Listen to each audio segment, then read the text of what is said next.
На повестке дня вопросы заработной платы молодых специалистов, их трудоустройства, а также государственная поддержка преподавателей. Сегодня глава республики встретился со студенческим активом Чувашского педуниверситета. Первым делом Михаил Игнатьев поинтересовался, есть ли в вузе те, кто уже разочаровался в своей будущей специальности. Кто-то из вас уже думает, а зачем я сюда пришла учиться? Есть такие? Таковые, честно прошу признаться. За чистосердечное признание амнистия гарантируется.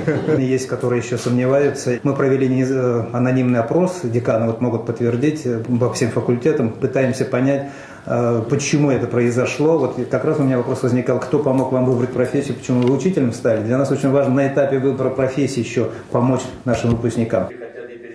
Кроме того, Игнатьев отметил, сельским школам необходимо сотрудничать с ЧГПУ. Это будет выгодно обеим сторонам.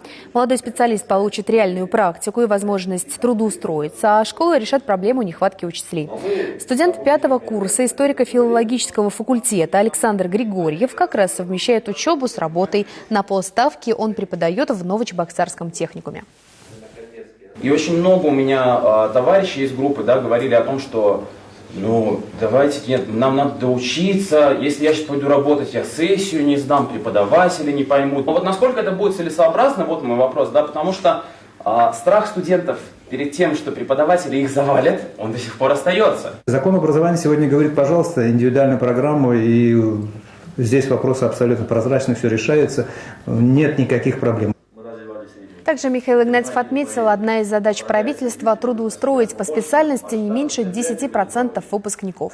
Для них это станет важным стимулом остаться в республике.